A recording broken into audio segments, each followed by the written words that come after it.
Welcome to today's talk. So, we'll be further looking into abortion and certain scientific facts so that we can answer this one single question. When do human beings begin? If the zygote, the embryo, or the fetus is not a human being, then obviously abortion is justified. If they are human beings, then we will have to rethink on what the decisions that we are making. This is not a philosophical, theological, or a political question. It is purely a scientific one. It is as simple as that. If our facts are wrong, then our conclusions are also wrong. So let's look into this. And before going further, let's see how scientists actually differentiate between different types of cells. This is important because we have to understand, or we got to know, when the interaction of a sperm and egg results in the formation of a new cell.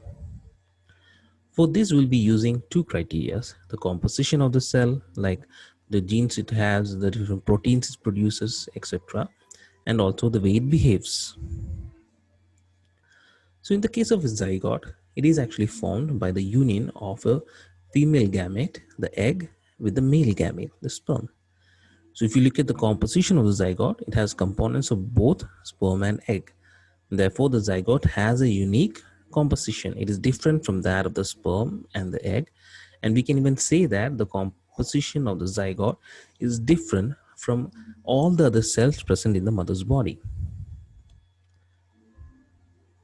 What about its behavior?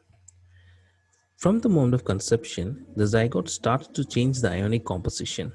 As a result, no further sperms are able to attach to the wall. So the zygote is actually actively prohibiting other sperms from attaching to it. So that here itself we can see that the way the zygote behaves is completely separate from that of a sperm and an egg, which actually try to come together. Here the zygote is inhibiting the procedure of fusion by changing the ionic composition. In the end, we can say that a zygote is a new cell with unique genetic composition and behavior. Therefore, it is a completely different type of cell from that of the sperm or the egg or any other cell in the mother's body.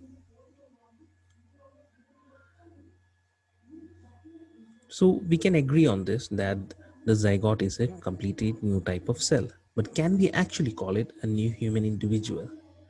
For this, we will have to define what an organism is. An organism has a complex structure. It is made up of different parts. These parts are interdependent and they are subordinate elements, and their functions are largely determined by the individual itself. And again, the organism will be they will carry out different activities of life, and all these organs function basically towards it. For example, in the case of human being, it's obviously made up of different parts. There are different cells, there are different organs, and etc. Yet it is different from mere a collection of cells because it has a characteristic behavior of an organism. It acts in an interdependent and coordinated manner to carry out activities of life. And one more thing that we can keep in mind is that every organism directs itself. This is something important that we have to keep in mind. So what happens when the zygote is formed? It actually starts, when we look at the scientific facts, it actually starts to behave as an organism.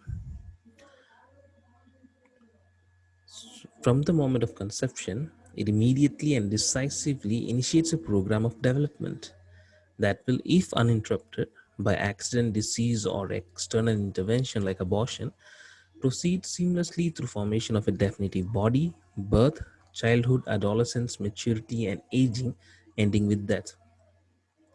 This coordinated behavior is the very hallmark of an organism. Again, let's keep in mind that all the organisms direct their own actions.